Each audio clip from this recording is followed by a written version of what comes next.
ஒரு சின்ன புள்ளி விவரத்தை இங்க சொல்ல விரும்புறேன்.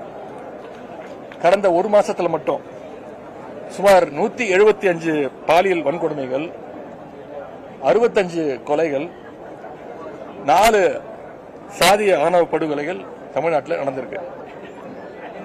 இன்றைக்கு இருக்கக்கூடிய முதலமைச்சர் தேர்தல் பிரச்சாரத்தின் போது எப்படியெல்லாம் டயலாக் பேசினார், வீரவசனம் பேசினார்னு தமிழ்நாட்டு மக்கள் பார்த்தாங்க. நீங்க அத்தனை பேர் பார்த்திருப்பீங்க. என்ன சொன்னாரு? பச்சை பிள்ளைங்க, படிக்கிற பிள்ளைங்க, சின்ன பொண்ணுங்க, வீட்டில் இருக்க பொண்ணுங்க, வேலைக்கு போற பொண்ணுங்க, இவங்க எல்லாருக்கும் நடக்கிற கொடுமையை சொல்ல முடியலையே சிஎம் சார் அப்படின்னு எங்க தலைவரை பார்த்து, அப்படி இருக்கக்கூடிய முதலமைச்சரை பார்த்து இன்றைய முதலமைச்சர் அவர்கள் வீராவசனம் பேசினார். இன்னைக்கு அவங்களுடைய ஆட்சியில தமிழ்நாட்டில் நடக்கக்கூடிய இந்த கொடுமைகள்லாம், குற்றங்கள்லாம் பார்க்கும்போது ஒரு திரைப்படத்தில் வரல சார், கண்ணாடியை பார்த்து பேசிட்டு இருக்கீங்க சார் அப்படிங்கிற நிலைமையை இன்னைக்கு முதலமைச்சர் ஏற்படுத்தியிருக்கிறார். அதுவும் வேலையே பயிர மேஞ்ச கதையாக இன்றைக்கு நடக்கக்கூடிய அனைத்து குற்றங்களையும் யார் ஈடுபடுறாங்கன்னு பாத்தீங்கன்னா, ஆளுங்கட்சியை சேர்ந்த நிர்வாகிகள், அவங்களுடைய கட்சியினரே அந்த குற்றங்கள்ல ஈடுபட்டு கொண்டிருக்கிறாங்க. சட்டம் ஒழுங்கு நிலைநாட்ட இந்த அரசு என்ன நடவடிக்கை எடுக்க போகுதுன்னு ஆளுநர் உரையில எந்த விதமான ஒரு குறிப்பும் கிடையாது. அதே போல ஏற்கனவே நல்லா இருக்கக்கூடிய திட்டங்களை கெடுக்கிறத எதிர்கட்சிகள் நாங்க வேடிக்கை பார்த்து கொண்டு இருக்க முடியாது. நேற்று கூட நீங்க பார்த்திருப்பீங்க, எங்களுடைய அரசு, திராவிட மாடல் அரசு கொண்டு வந்த ஒரு திட்டம், அரசுடைய முத்திரை திட்டமான நான் முதல்வன் திட்டத்தை முடக்கியிருக்காங்க, பேரை மாத்திருக்கிறாங்க. அது எங்களுடைய தலைவர் பேரில் இருக்கக்கூடிய திட்டமும் கிடையாது, டாக்டர் கலைஞருடைய பேரில் இருக்கக்கூடிய ஒரு திட்டமும் கிடையாது. ஒரு நல்ல திட்டம். ஏன் நீக்கியிருக்காங்கன்னா, நான் முதல்வன் அப்படின்னு சொன்னாலே மக்களுக்கு எங்களுடைய தலைவர் திரு முத்துவேல் கருணாநிதி ஸ்டாலின் அவருடைய பேர் தான் மக்களுக்கு ஞாபகம் வரும் அப்படிங்கிற ஒரு சிறிய குறுகிய எண்ணத்தோடு அந்த திட்டத்தோட பெயரையே நீக்கியிருக்கிறாங்க. அந்த திட்டத்துடைய அச்சீவ்மெண்ட்ஸ், அந்த வீடியோஸ் எல்லாம் சோசியல் மீடியால இருந்து, அக்கௌண்ட்ல இருந்து நீக்கியிருக்காங்க. தமிழ்நாட்டில் இன்னைக்கு ஒவ்வொரு நாளும் பல்வேறு பிரச்சனைகள். ஆனா எத்தனை பிரச்சனை நடந்துட்டு இருந்தாலும் இன்னைக்கு முதலமைச்சர் கோட் சூட் போட்டிருக்காரு, இன்னைக்கு முதலமைச்சர் வேட்டி சட்டை கட்டியிருக்கிறாரு, இன்னைக்கு முதலமைச்சர் டிஃபன் பாக்ஸ்ல லஞ்ச் எடுத்து வந்து சாப்பிடுறாரு, கோட்டையிலே சாப்பிடுறாரு, அவர் வாயில அவரே வச்சு சாப்பிடுறாரு அப்படின்னு அவங்க கட்சியுடைய வர்ச்சுவல் அபியூசர்ஸ் எல்லாம் இப்படிப்பட்ட கண்டென்ட் எல்லாம் ட்ரோல் பண்ணிட்டு இருக்கிறாங்க, ட்ரெண்ட் பண்ணிட்டு இருக்கிறாங்க. ஆனா உண்மையான பிரச்சனைகளை பத்தி என்னைக்கு நம்முடைய முதலமைச்சர் வாயை திறப்பார் அப்படின்னு சொல்றதுக்காகத்தான் இன்னைக்கு நாங்க எதிர்கட்சியை சேர்ந்த திராவிட முன்னேற்ற கழகத்துடைய சட்டமன்ற உறுப்பினர்கள் தயவு செஞ்சு வாயை தரங்க சிஎம் சார், பதில் சொல்லுங்க சிஎம் சார் அப்படிங்கிறதுக்காகத்தான் இன்னைக்கு இந்த பேட்சை நாங்க அணிந்து கொண்டு வந்திருக்கிறோம். எங்களுடைய எதிர்ப்பை, எங்களுடைய எண்ணங்களை தெரிவிச்சிருக்கிறோம். அதுவும் எப்போதாவது பேசுற முதலமைச்சர் பாத்தீங்கன்னா, அப்பவும் தன்னை முதலமைச்சர் அப்படிங்கறத மறந்து இன்னும் பிரச்சார மோட்லயே பேசிட்டு இருக்கிறாரு.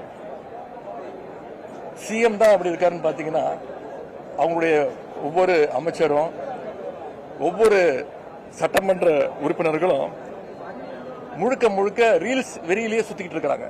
எல்லாமே அவங்களுக்கு கண்டென்ட், எல்லாமே ரீல்ஸ் தான். இதையெல்லாம் முதலமைச்சர் கவலைப்படுற மாதிரி துளியும் தெரியல. அவருடைய ஒரே சிந்தனை இந்த ஆட்சியை எப்படி காப்பாற்றிக்க போறோம் அப்படிங்கிற அந்த கவலையில தான் அவர் இருக்கிறாரு. அதனாலதான் இன்னைக்கு பீரோ புல்லிங் சொல்லுவாங்க. அது மாதிரி இன்னைக்கு நம்முடைய முதலமைச்சர் அவர்கள் அதிமுகவுடைய சட்டமன்ற உறுப்பினர்கள் தான் எம்எல்ஏ புல்லிங் பண்ணிட்டு இருக்கிறாரு. ஆங்கிலத்தில் ஒரு வார்த்தை சொல்லுவாங்க, பேனிக் பையிங் அப்படின்னு ஒரு வார்த்தை இருக்கு. திடீர்னு ஒரு பேரிடர் காலமோ இல்ல ஒரு கடை அடைப்போ அப்படி நடக்கும்போது மக்கள்லாம் போய் அவசரமா போய் வீட்டுக்கு தேவையான சாப்பாடு பொருட்கள், வண்டிக்கு தேவையான பெட்ரோல், டீசல் எல்லாம் போட்டு வச்சுப்பாங்க.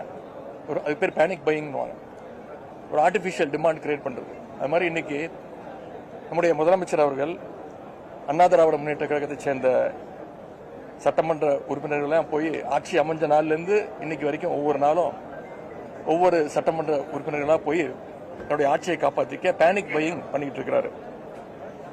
மாற்றம் மாற்றம் அப்படின்னு சொல்லிட்டு இன்னைக்கு இந்த ஆட்சிக்கு வந்தாங்க. ஆனா இன்னைக்கு பொதுமக்கள் நம்ம சொல்றாங்க, இது மாற்றம் இல்ல, மாட்டிக்கிட்டோம், நாமெல்லாம் சேர்ந்து இவங்க கிட்ட மாட்டிக்கிட்டோம் அப்படின்னு புலம்பு வச்சிருக்கிறது இன்றைக்கு இந்த அமைஞ்சிருக்கக்கூடிய அந்த அரசு. எனவே தமிழ்நாட்டுடைய வளர்ச்சிக்கும் தமிழ்நாட்டில் இருக்கக்கூடிய குழந்தைகள், பெண்கள், விவசாயிகள்னு யாருடைய பாதுகாப்புக்கும் எந்த ஒரு வலிமையான திட்டங்களும் புதிய ஆளுநர் உரையில நிச்சயம் இல்லை.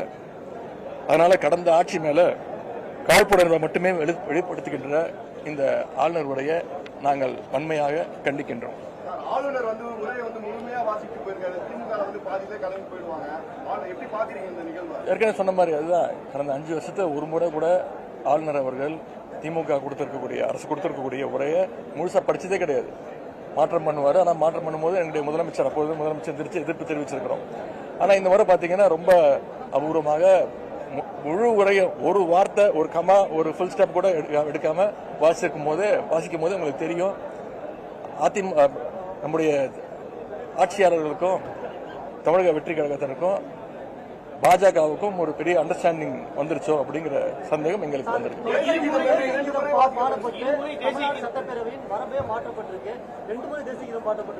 சபாநாயகர் நன்றி சொல்லியிருக்கிறாரு. இதெல்லாம் மிகப்பெரிய ஆச்சரியங்கள், அதிசயங்கள் இப்போ இங்க நடந்துகிட்டு இருக்கு. மரபு மீறப்பட்டிருக்கு. திமுக ஆட்சியில் எப்பவுமே தேசிய கீதம் மட்டும்தான், தமிழ்தாய் வாழ்த்து மட்டும்தான் முதல்ல வாசிக்கப்படும். முடியும் போது ஆளுநர் கிளம்புறதுக்கு முன்னாடி அவர் உரைய முடிஞ்சதுக்கு பிறகு தேசிய கீதம் ஒளிபரப்பப்படும். ஆனா இந்த முறை 2 வாட்டி தேசிய கீதத்தை ஒளிபரப்பியிருக்காங்கன்னா, மீண்டும் சொல்றேன், இது பாஜகவும் இப்ப இருக்கக்கூடிய ஆட்சியாளர்களும் ஒரு அண்டர்ஸ்டாண்டிங் வந்திருக்காங்க. பெண்களுக்கு எதிரான குற்றங்கள் அதிகரித்த தொடர்பான கேள்விக்கு அதிகமா போலீஸ் ஸ்டேஷன் கம்ப்ளைண்ட் கொடுக்குறாங்க அப்படின்னு சொல்லியிருக்காரு. அதனாலதான் அதுல அதிகமான மாதிரி தெரியுது.